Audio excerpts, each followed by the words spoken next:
Several Super Bowl champions are saying no thanks to President Trump's White House invitation. Now, this invitation is a long-standing tradition for winners, and this year the Patriots PR team released a video about their players' decisions. You know, right away, I knew I wasn't going because it was something I thought about before we even won the game. My son grows up, and I believe the legacy of our president is going to be what it is.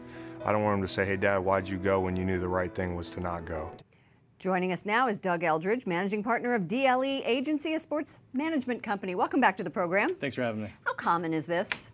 You know, it's deceptively common. First of all, the White House visit tradition goes back to 1865 with Andrew Jackson. It was actually President Reagan that made it a common practice in the 80s. But when we look historically, you can go back to Larry Bird in '84, who famously said about President Reagan, if he wants to see me, he knows where to find me. Jordan in '91, Matt Burke, a practicing Catholic in 2013 after the Ravens win, had an issue with Obama's abortion stance. And of course, Tom Brady, who missed it in 2015 for family reasons. But this is the first time that I think a the PR team has put out something explaining it, no? Certainly, but that was strategic in design, and the whole method behind it was to diffuse the antagonistic political element, to say we disagree, but at its heart, that's the core of democracy and our freedom of election and freedom of press. All right, well, let's take a look at what Chris Long, who's one of the players who said he's not going to the White House, said. He sent a tweet about the U.S. dropping a bomb on an Islamic State cave complex in Afghanistan last week, and it said, in part, I'm anti-Trump.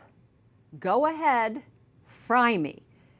That's pretty powerful. Do you think that a voice like that makes any difference whatsoever in the political and social arenas? Well, the question is whether it makes an impact or whether it makes a difference. A rock thrown into a pond makes an impact. If the desired effect is ripples, then yeah, clearly that's going to generate the ripples. But if you're really looking to engender traction and have people understand where you're coming from, let alone follow where you intend to go, that's probably not as effective. I think so many times, as my mom always told me, and perhaps yours as well, it's not what you say, but how you say it. We can all disagree, but it's the methodology. It's the methodology by which we disagree, right? And sure, it's respecting and the way the in which you relate. Point taken, point taken. What about endorsements? So is there any risk here?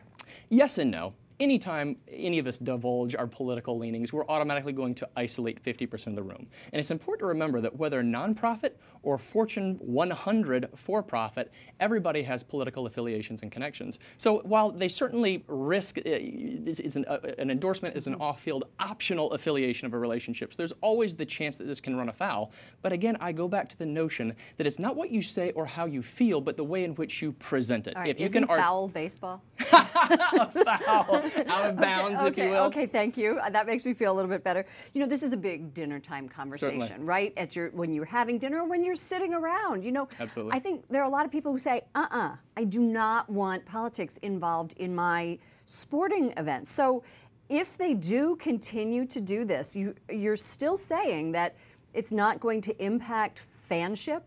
It will, but I'd say two things. Number one, this is 50% of fans say, just catch the ball. The other 50% say, all you do is catch the ball, and you get millions of dollars to do it. Why don't you put your platform and pedestal to better use? So nobody's really lost in the middle. But I would say this is inevitably the future. If you had asked me as a child what I wanted to be when I grew up, I'd say a general or a firefighter or a president. You ask a child now, they'd say LeBron or Serena right. or Tom Brady. So this is really the role and impact that prominent athletes have in mainstream culture. And so if they're bringing this to the dinner table, which is where all of our values are discussed as a family, right. I think it's fantastic because it engages the entire family unit in the conversation. Excellent. Doug Eldridge, thank you so much. We love having you, managing partner of DLE Agency. Thank you for having me.